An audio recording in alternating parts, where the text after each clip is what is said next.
Pronto, então agora a gente vai começar a parte de fadiga, tá? E aí, como eu estava falando para vocês, tem uma área da engenharia que é o engenheiro de durabilidade, que ele faz esse tipo de análise, né? Ele pega um sinal, ele tem um modelinho Moodboard Dynamics, né? Então eu vou fazer exatamente o que a gente fez aqui na análise, né? Nas multicorpos. Essa análise eu vou extrair informações para mim, uma análise estrutural. Essa análise estrutural vai mandar essas tensões para o software de fadiga e aí eu faço a avaliação da vida, né, da vida em fadiga do meu componente, tá? E aí eu coloquei algumas definições aqui para vocês, né? Então é um processo que leva a uma falha estrutural devido a carregamentos alternados, tá? Repetitivos. E essa magnitude não provoca falha estática, que esse é o grande problema, né? O cara tá ali, fez a análise estática, aqui está meu limite de escoamento, o cara fez o projeto, a carga lá que tá dando nessa faixa aqui. Então eu tenho um fator de segurança de 3, de 4. Só que o que acontece? A minha carga, ela não é uma carga estática como no ensaio de tração.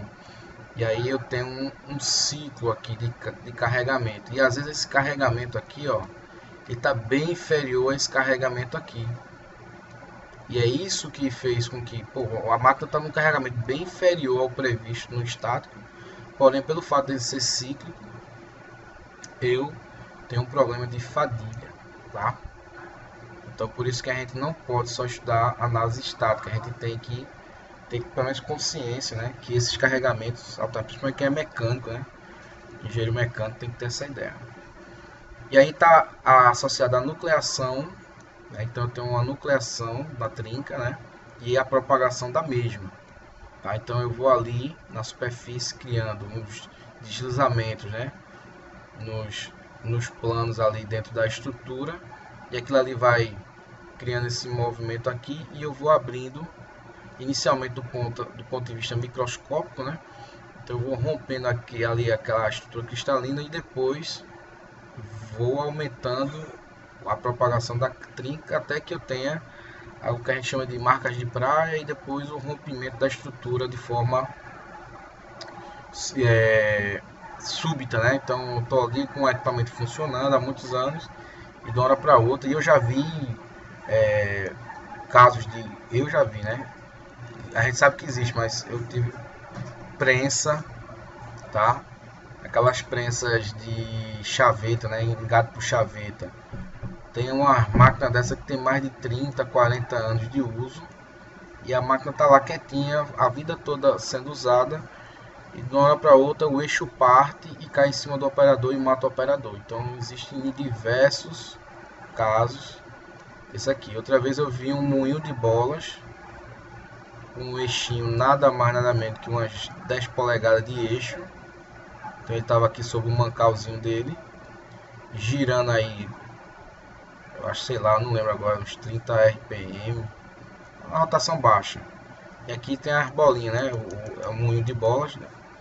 E esse cara simplesmente do nada não, né? A gente sabe que é fadiga, mas está ali funcionando, não teve sobrecarga, ninguém colocou mais carga além do que ele vinha trabalhando e simplesmente o eixo partiu e caiu, né, saltou do mancal, né, então esse é um negocinho aqui que tem uns 5 a 4 metros, se tivesse um operador perto tinha matado, né, então por sorte.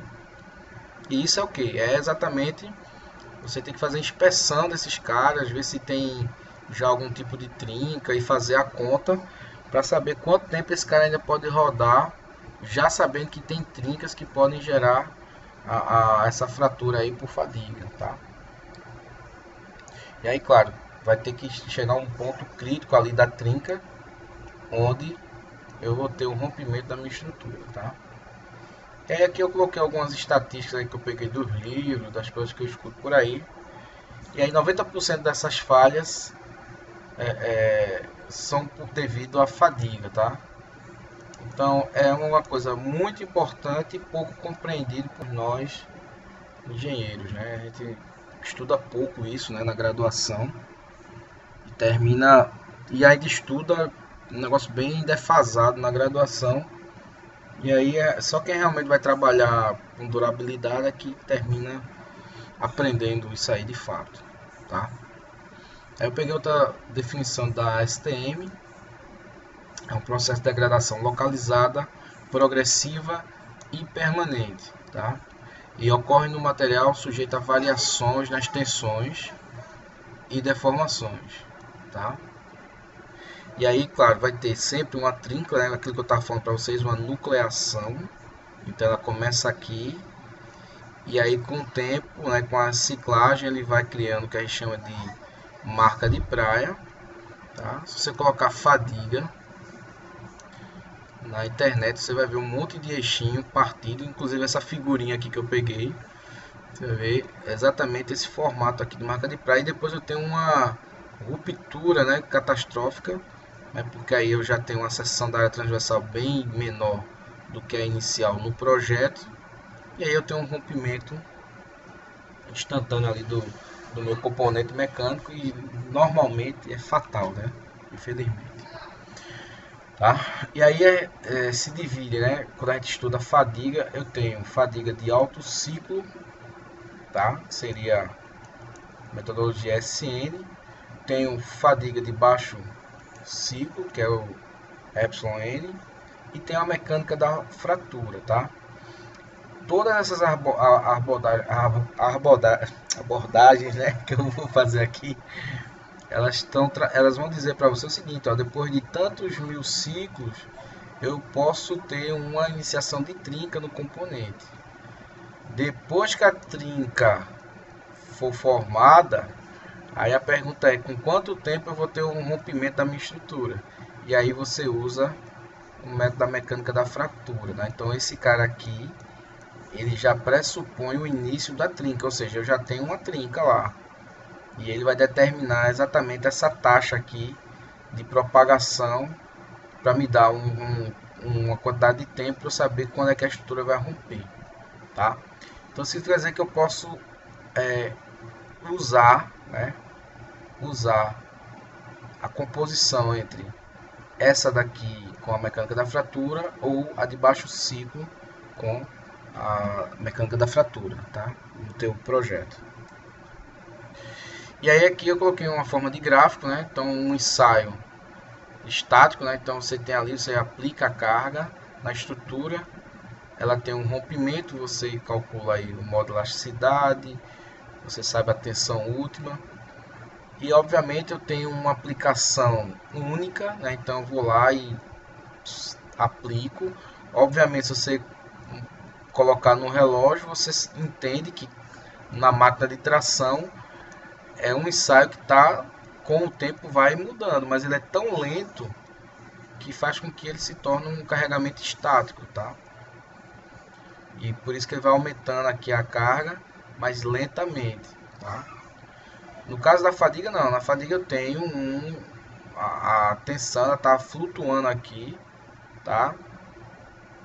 E aí geralmente essa tensão máxima que está acontecendo, ela é bem inferior a um ensaio estático, né, como eu tinha falado. E aí eu tenho um problema de fadiga depois de uma quantidade de ciclos, tá? E aí, porque é importante, né? Então, quem vai estudar fadiga, pega lá uns livros, né? Tem alguns acidentes, né? Que fizeram com que o estudo de fadiga, né? Fosse importante, né? Então, aqui tem esse acidente de Versalhes, né? Vocês colocarem na internet, aparecem essas figurinhas, tá? E aí, nessa época, em 1842, não se conhecia nada sobre fadiga, nem esse termo. E foram fazer a inspeção, né, depois do acidente, a vistoria aqui do acidente. E aí contrataram esse rapazinho aqui, o Wöhler, que é um alemão. E para poder fazer a análise, né, porque só olhando o que a gente conhece sobre dimensionamento de eixo, o projeto tá ok. E porque mesmo assim esse negócio falhou. Parece que foram 200 mortes aqui nesse negócio. Vocês olham na internet, tá? E aí ele começou a estudar. E aí ele criou uma máquina de fadiga, né? Ele tentou representar o esforço que o eixo de uma locomotiva era submetido, tá? E aí ele botou o material para ciclar e aí ele descobriu uma curva assim, ó. Ou seja, a tensão de resistência, né, de limite de escoamento do material, depende do número de ciclos, ela ia reduzindo, tá? E aí ele descobriu que mesmo uma tensão baixa poderia ser capaz de levar ao rompimento da estrutura. E aí depois tem um outro aqui que é bem da Segunda Guerra Mundial, né?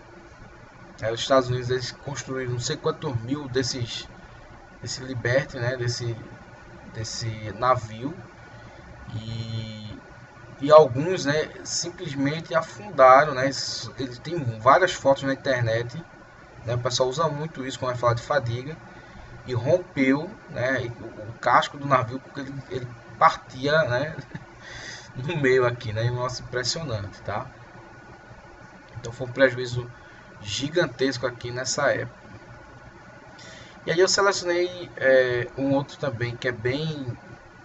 Tem vários, tá? Mas esse aqui também é bem interessante, porque aí tem a questão da indústria aeronáutica, né? E aí esse foi o primeiro jato comercial britânico.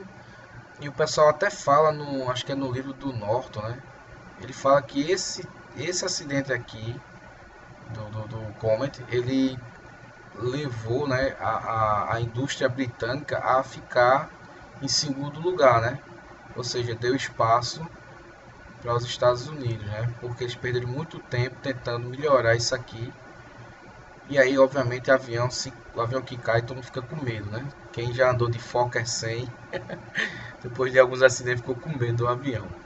E aí, claro, os caras fizeram análise, né, e descobriram que as janelas, né, desse avião, ele era muito agudas, né? Então aí eu tinha um concentrador de tensão e como a cabine ficava sendo pressurizada, né, e tendo um ciclo de pressurização, despressurização, criou a propagação de uma trinca, né? Então aqui tem uma foto, né? Como é que ela descobre um negócio desse, né? Exatamente pelo formato aqui da trinca, ó. Então houve um rompimento e aí depois foi obrigado a fazer testes em escala real, né? Do avião, tá? Então veja que a gente está falando de 1954, quase, sei lá, quase 60, 70 anos já tinha havido os primeiros estudos sobre fadiga e mesmo assim teve esses acidentes. Que são algumas reportagens da época, né? Isso pegou muito mal para a indústria. E aqui eu coloquei alguns, né? Mesmo depois de 1954, vários problemas aconteceram por conta de fadiga, né? Então eu tenho aqui o caça F-111, né? Que, por conta desse problema é que ele abre a asa aqui, ele abre a asa e parece que no voo uma asa dessa foi aberta e rompeu. Enfim, depois vocês procuram na internet, eles explicam direitinho o que foi que aconteceu, né? Depois teve esse voo aqui 232 também, aí em 89 morreu gente pra caramba aqui. 94 é bem conhecido aqui da gente, né? O acidente de Ayrton Senna, né? E depois nas investigações descobriram que a barra de direção, né? Fizeram uma alteração na barra de direção para alongar, para ficar mais confortável para ele. E aí fizeram uma solda lá e aí esse negócio aqui rompeu por fadiga, né? Então é a versão, acho que é oficial, né? Que a Williams não queria contar para ninguém. Aí em 98 teve um acidente gigantesco também, que foi na Alemanha, por conta do projeto da roda desse trem aqui. Ela fadigou e descarrilhou, bateu numa ponte, e aí saiu aquele efeito cascata, né? Uma composição batendo na outra. 2002 também tem é bem emblemático, né? Esse petroleiro aqui, que é o Prestige. Ele afundou e ali na Espanha, Portugal, e teve um acidente, né? Mas não, um acidente ecológico, né? Ambiental, um acidente ambiental. E uma coisa que o pessoal falava é que tinha mais 3 navios desses, né? Irmãos dele, que antes de 2001 tinham sido sucateados, né? Tinham sido tirados de funcionamento, porque já tinha sido previsto no projeto, né? Já tinham feito análise de fadiga que ele ia ter problemas, né, no casco, né? E aí ninguém sabe, né, por que cargas d'água esse cara ainda continuou sendo usado. E aí, conforme previsto pelas análises de fadiga de quem fabricou, enfim, realmente o navio veio a afundar e causando um prejuízo terrível, né? Depois vocês colocam na internet também o governo espanhol uma multa gigantesca. Um dos mais recentes, não sei se vocês lembram, eu digo recente, mas já estão com 8 anos já, né? Foi o problema do Prius e do Lexus, né? Então eles fizeram um recall gigantesco, né? 240 mil, eu acho. Esses carros aqui voltaram para o recall. E sobre o medo, né, de ter um problema de fadiga numa dessas peças aqui do carro, não sei agora qual é, mas enfim. Então assim, os prejuízos são gigantescos, né, além das perdas humanas, né. E aí tem um estudozinho que foi feito aqui pelo NIST, né, então mostrando as causas de falha, né, então visualmente aqui a gente observa, né, a grande fatia, né, que a fadiga pega, tá? Então veja que tem várias outras coisas aqui, corrosão sob tensão, oxidação, sobrecarga, e você observa que a fadiga ela tem um fator muito importante. Aqui também, ó, 45%, quase metade dos problemas, né? E o outro maior é a sobrecarga, né? Então já sempre tem essa questão da sobrecarga, né? Mas enfim, você vê que a fadiga, né? O cara não usou, não forçou o equipamento, mas houve um problema no componente estrutural. Aqui é outra transparência que eu coloquei com alguns valores, né? Sobre custos, né? 80 bilhões, 4% do PIB da União Europeia. Aí nos Estados Unidos, outro valor gigantesco, 119 bilhões. Né? E tudo tem um número holístico, né? 4%, aqui também 4% do PIB. Mas enfim, então são números bem relevantes, né? Aqui eu não estou preocupado com essa exatidão, né? Porque eu não sei como é que esses caras fazem essas contas, mas é só para a gente ter uma ideia do montante, né? Da importância que é a fadiga, tá? E aí aqui também, ó, 50%, né? Acho que bate um pouco com essa informação aqui, né? Aproximadamente aqui, 50% das falhas, né? São por fadiga, tá? Então tem relação direta com a fadiga. E aí vamos lá, quais são os métodos de cálculo, tá? De uma forma bem rápida aqui, para eu queria basicamente mostrar a vocês como fazer essa análise no ANSYS, tá? Então eu tenho aqui a fadiga de alto ciclo, né? O stress life, que chama, tá? Então eu tenho um número elevado de repetições, então a partir de 10 a quarta eu já tenho uma fadiga de alto ciclo, né? Então isso depende de autor para autor.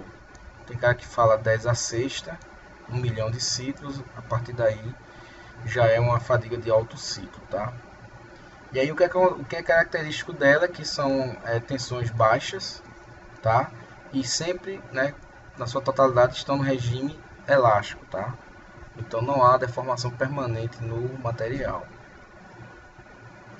E aí, claro, essa foi o primeiro, né, o primeiro estudo que foi feito de fadiga foi com o Stress Life. Então eu tenho um uso massivo, né, nos materiais metálicos e agora recentemente também para solda e compósito, né, fibra, enfim. Então eu tenho muita informação, né, a própria ANSYS já traz vários materiais com as curvas SN do material que você pode utilizar para fazer sua análise de fadiga, tá? Que é o que a gente vai fazer hoje aqui, tá? E aí, claro, essa teoria é simples e pode ser resolvida por muitos anos, né, analiticamente. E ela tem, obviamente, a base dela, né, ela é da época do vôlei, né, foi que criou esse negócio aqui. Então, obviamente, ela tem um cunho experimental gigantesco, tá? E aqui é só alguns exemplos de fraturas que podem acontecer no dia a dia. O outro tipo de cálculo é a fadiga de baixo ciclo, tá? Que é o strain life, tá? Então eu tenho de a partir de 1000 a 10.000, ciclos, tá?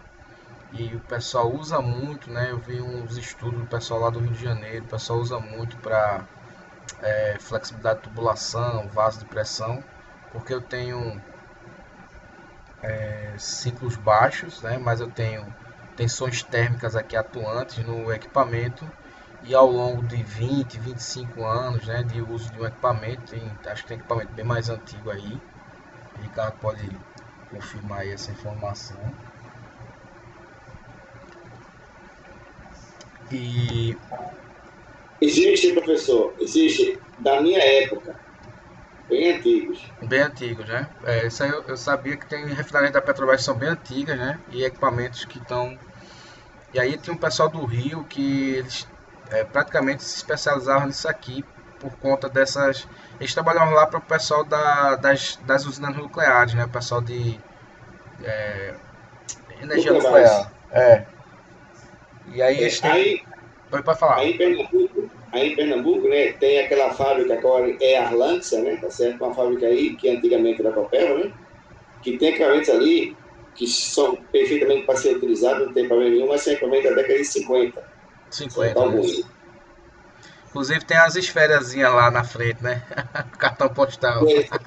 Essas são mais modernas, tá certo? Essas são mais tranquilas. Legal, obrigado aí pela contribuição. E aí a característica básica é que eu tenho tensões mais elevadas, tá? E aí eu tenho uma parte plástica na deformação. E aí essa teoria é bem mais nova do que isso é da década de 50, se não me engano, década de 60, tá? É bem mais nova essa teoria, porque se observou que em alguns tipos de ciclagem, né, você tinha um comportamento diferente daquele avaliado pela metodologia SN. Então, o que ele faz? Ele tem duas porções, né, de deformação, uma porção elástica e outra porção plástica. Isso aqui é uma figurinha que eu tirei da ANSYS, né, da própria, que eu vou mostrar aqui para vocês que eu tirei do próprio mecânico, né, da parte de materiais dele. Então, aquele material que a gente usa direto aí, o Stack Structural, ele já vem com uma curva SN e também com essa curva Epsilon N. E aí eu tenho a composição de duas curvas, né? Observe que eu tenho a porção elástica e uma coisa que vale frisar é que veja que ela não encontra, né, o eixo das abscissas, né? Então essa parte elástica que condiz com aquele comportamento que a gente tem da curva SN, né, que ela tem esse formato aqui, tá? E eu tenho uma parte plástica, né? Você observa que a parte plástica ela vai decaindo sempre, tá? Ou seja, quando eu levo essa deformação plástica, chega um ponto que eu vou ter um rompimento do material com uma quantidade de tensão muito baixa, uma tensão não, de deformação muito baixa. E outra coisa também é que como eu tenho a composição da elástica e a parte plástica, a gente entende que o método SN é um sub, né, uma sub, tá dentro, né, da metodologia do Strain Life, tá? E por fim, tem essa metodologia, né, que também o pessoal chama isso aqui de ADN, né, que é a taxa de propagação da trinca, tá? Então aqui uma característica que eu já falei para vocês, né, essas outras duas aqui, a gente supõe que o material não tem nenhuma trinca prévia, né, seja por fabricação, seja, enfim, por alguma montagem, né? Então tá perfeito ali, não tem nada, não tem trinca nenhuma. Aqui não, aqui eu já começo a brincadeira levando em consideração que eu tenho uma trinca, tá?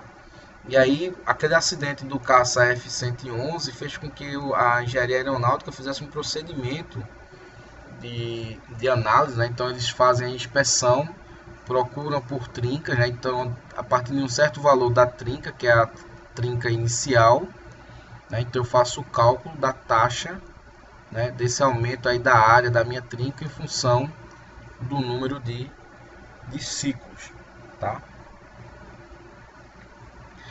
Os carregamentos, eu tenho vários tipos de carregamentos, né, que a gente tem aqui, então eu coloquei alguns, né, suspensão de um veículo, eu tenho um voo, né, de um avião, então eu tenho uma variação grande aqui do carregamento, mas são todos carregamentos ciclo, né? Então tem um vaso de pressão, né? Então um carregamento de temperatura, então ele chega lá e estabelece. Só que isso aqui vai se repetindo a cada parada da planta, então eu tenho esse ciclo aqui várias vezes, isso tem que ser levado em consideração também, esse ciclo térmico.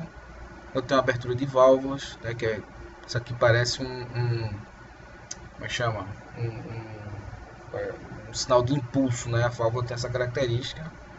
Vibração de tubulação, então se ela tiver com um equipamento rotativo, né, acoplado a equipamento rotativo, eu tenho vibração da tubulação, e aqui um sinal de motor de combustão interno.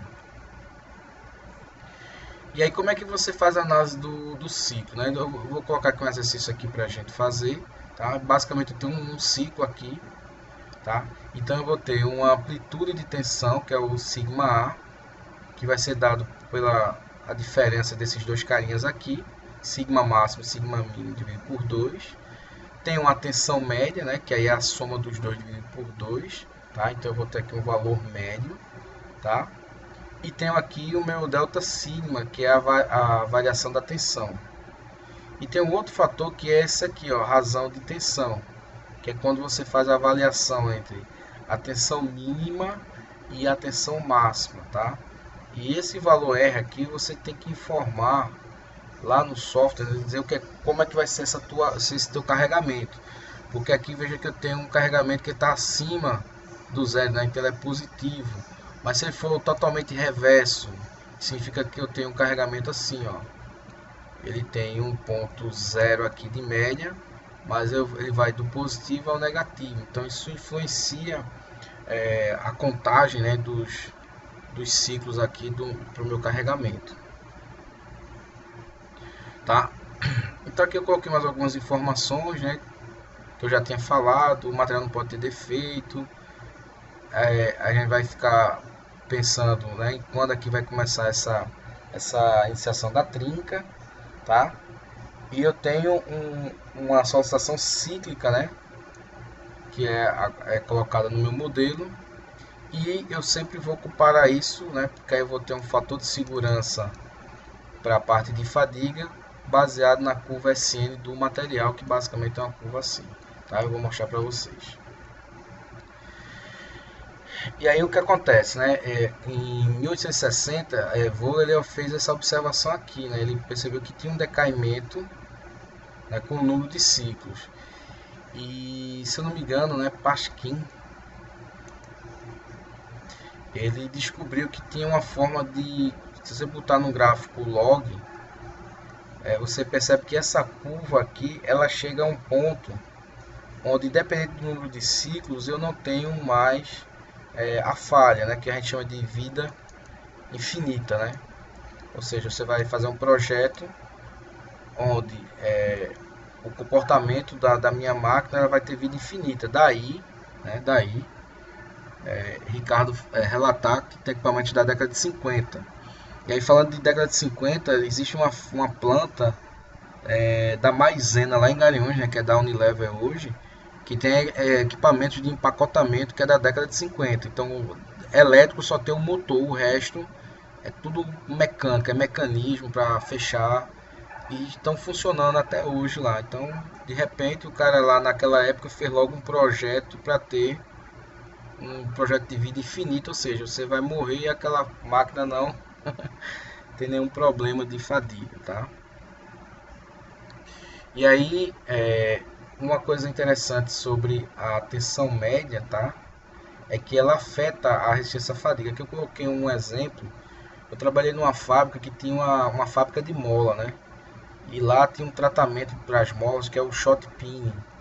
Então era um bocado de esferazinhas pequenininhas que iam para bater na superfície da mola, né? E isso aumentava a resistência à fadiga da minha mola. Então aqui é um gráfico mostrando exatamente essa variação do valor médio, né? E aí o que acontece? Quando eu meto a esfera aqui na superfície, eu vou ter umas tensões residuais de compressão. tá?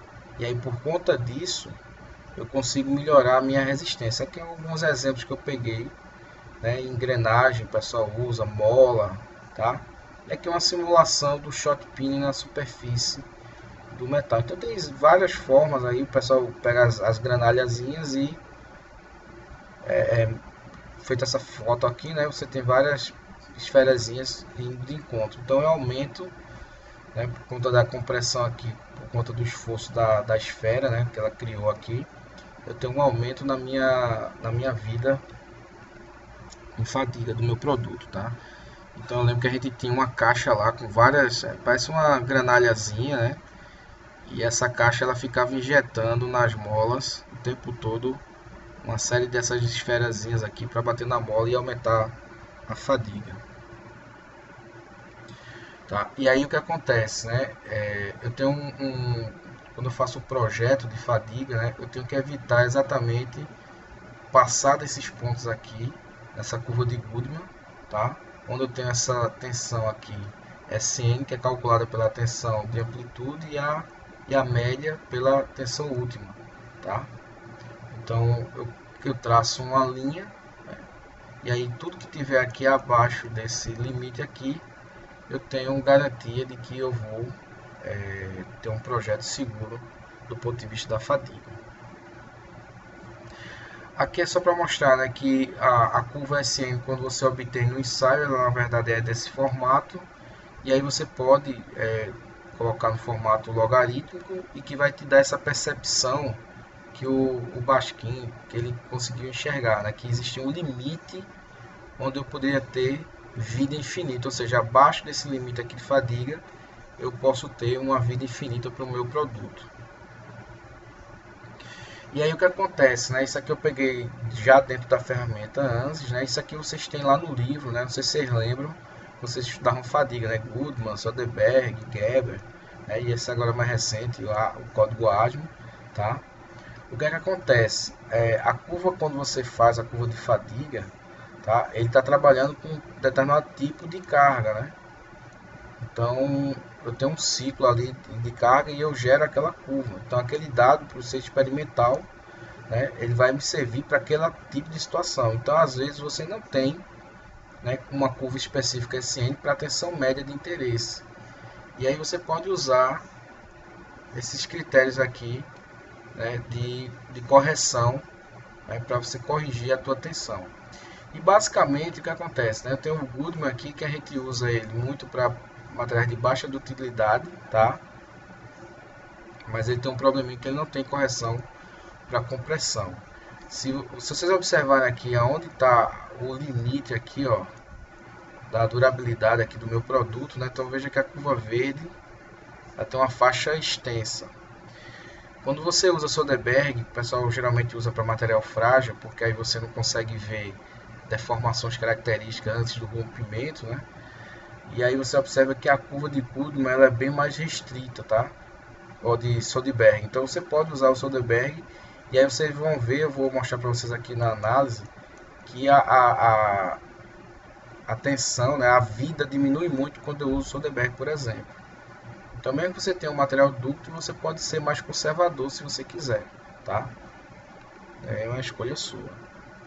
E depois eu tenho essa curva Gerber, tá? Que ela tem um bom ajuste para materiais ductos. Veja que ela tem uma amplitude aqui maior, tá? Mas também tem um pouco incorreta para regime compressivo, tá? Então você pode usar, né? Se você estiver usando a curva SN para aquele tipo de ciclo que você usou, você pode usar diretamente ela ou fazer esses fatores de correção, que basicamente é uma limitação que você está colocando a mais, né, para você poder projetar com segurança, tá?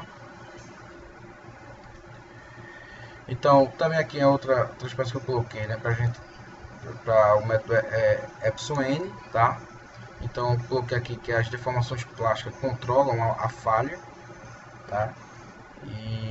E aí aqui é algumas aplicações, né, de quando usar isso aqui: carros de corrida, mísseis, componentes sujeitos a transiente térmico, né? Caso de tubulação, vaso de pressão, isso é muito comum, tá? E aí da mesma forma que SN, o meu material não tem defeito e também eu tô com ênfase quando vai começar essa trinca, tá? E por fim, claro, eu não vou falar nada disso aqui, porque isso aqui é uma disciplina à parte, né? Mas quando eu tenho aí a mecânica da fratura, né? O ANSYS ele tem ferramentas, né, que facilitam o trabalho com a iniciação de trinca, né? Então você tem algumas trincas padrões que você pode utilizar no mecânico, né? E aí você vê essa propagação da trinca, né? Então aqui o Pérez, né? Não sei como é que chama esse cara aqui, o Pérez, ele criou essa curva aqui, né? Porque a região, né? A fadiga, né? Ela tem três regiões características, né? Que é a nucleação, a propagação e o rompimento em si da peça, né? E aí ele criou essa teoria dele aqui, onde ele tem uma taxa, né? Eu calculo a derivada aqui da minha trinca, né? Com o número de ciclos é dado por essa equaçãozinha aqui, que é onde eu acho esses parâmetros, né, de concentração de tensão para fadiga para cada material, né? Então aqui é um ensaio mostrando a tensão última desse aço aqui, né? E ele segue essa tendência, né? Então com esse tipo de análise eu consigo prever o tempo que eu tenho desde que a trinca foi iniciada até o rompimento da peça, tá? Por que isso? Porque na indústria aeronáutica é muito comum você ter trinca nos componentes. E aí, na hora que eu acho uma trinca, né, geralmente o pessoal trabalha com 100 microns, né, de trinca. Então, uma trinca dessa aí, a partir daí você já começa a fazer seu estudo, né, para análise de fadiga, né, pela mecânica da fratura, tá? Não vou falar muito mais para não me estender muito, tá? E aqui para fechar essa explanação é bem rápido, né? Não dá para esgotar esse assunto. Mostrando aqui as vantagens, né? As desvantagens e aplicações, tá? Então depois vocês dão uma analisada. Isso aqui eu tirei da dissertação de Ximenes, Bruno Ximenes. E eu vou estar postando lá no Google para vocês darem uma lida. Ele trata aqui, né, tradicionalmente esses dois métodos, tá? Mas aí depois ele fala um pouco sobre biaxialidade e multiaxialidade da fadiga, que a gente não encontra isso de forma fácil nos livros, textos que a gente usa na engenharia, tá? Então ele pega vários artigos e dá um tratamento bem legal aqui ao assunto, tá? Bem mais moderno, tá? Então eu vou aqui abrir aqui o ANSYS para a gente fazer essa análise da gente aqui. Tá? E aí a gente encerra a aula. E aí próxima semana a gente começa a parte de CFD, tá? Então eu vou abrir aqui vou